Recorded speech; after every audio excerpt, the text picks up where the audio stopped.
Here we are with episode 3 of that alteration, and this kid in motion sickness should be pretty much conditioned to close their eyes when they see me moving the vid. Right, work done. I had to take a trip to the store to find, I picked several threads. I found that because I had a little bit of gray left over. I had sort of khaki, sort of olive drab, and gray. And the olive drab was pretty good, but the gray was tremendous. But the two problems: A, it was polyester, and I don't use polyester anymore, and B, there wasn't very much of it. So I went over to the thread place, and I bought 3 rolls in varying hues, shades, I suppose, of gray, and found the one that worked the best. And then I quickly decided, after one stitch, actually right away, I decided that instead of just extending the fell, I would sew the whole seam, so you couldn't see a transition from my stitching to the original maker's stitching. So each fell seam has been sewn bottom to top, overcast a half a dozen times, and knotted at the top end. So I'm happy with that, and that brings me to my dimension of 21 waist and 21 across the pleats, 23 apron. And the inner apron, of course, is just a little bit bigger. Now, having done that, having basted the inner apron and sewn the blind stitch there, initially I thought about not thinning the back out, but then, because these are 2 layers deep, so 2, 4, looks like at least 6 layers of cloth there, I'm thinning them out. I'm thinning the upper one, shall we say. I'm thinning it out, but I'm not touching the inner one. And I think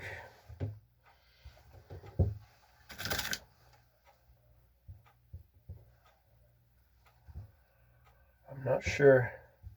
See, I don't think I'm going to be able to put a buttonhole there. Anyhow.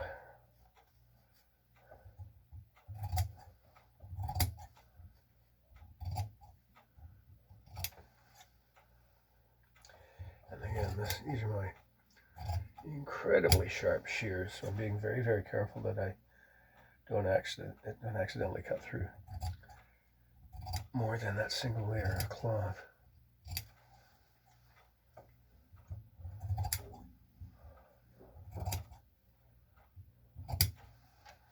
Yeah, that's better, because this, you could feel the bumps here. And I'm sure when I'm wearing it, you'd feel the bumps. So, but now this is much more even. This is going to be much more comfortable. Good. So I'm going to do this.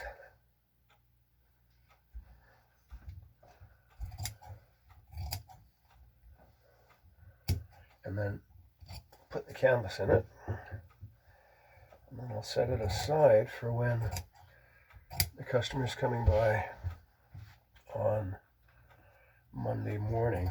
I'll do a trial fitting then, and we can see what the buckle and strap placement will need to be.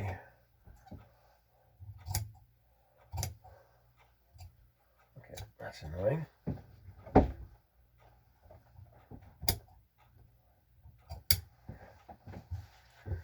That's a bit goofed up. Okay.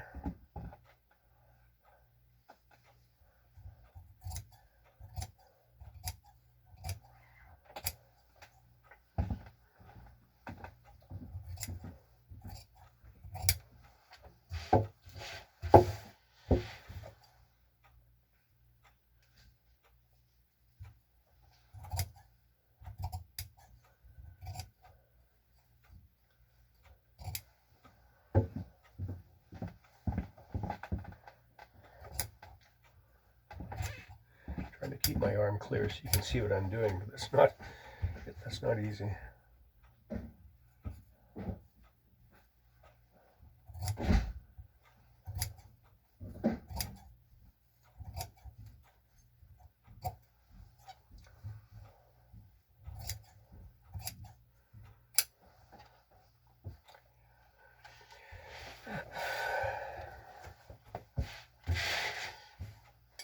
customer's actually got 2 more kilts for me to alter. This is his favorite, so I did it first.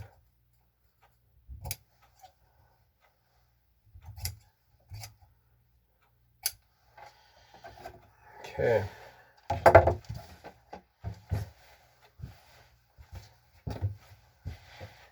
You know,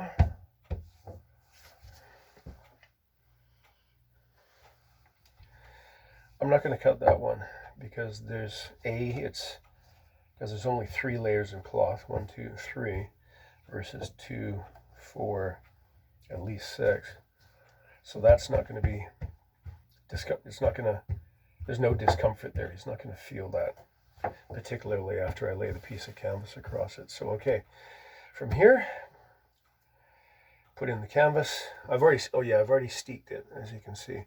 Just a single row of steeking. I see no reason to put in more steeking because, frankly, with my canvas, that'll be 6 rows of steeking, won't it?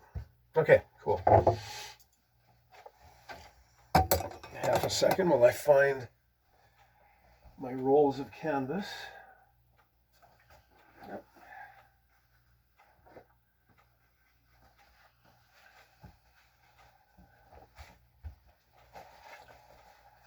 Got a piece of canvas there, but it's not long enough. Come on.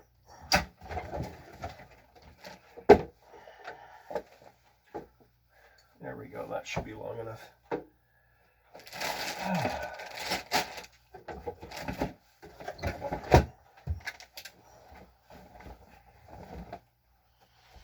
Yeah. So this will be one continuous piece. Let me get rid of these threads that are coming off. One continuous piece from apron to apron.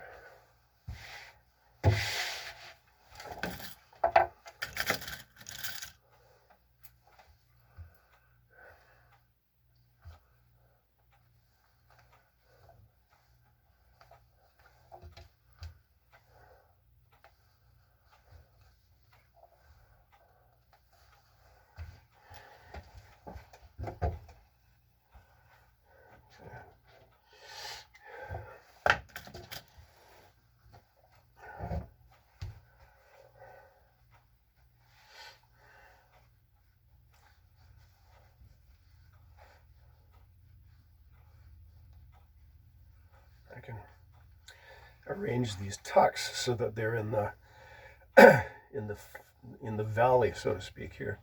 So that'll even out the back even just that little bit more.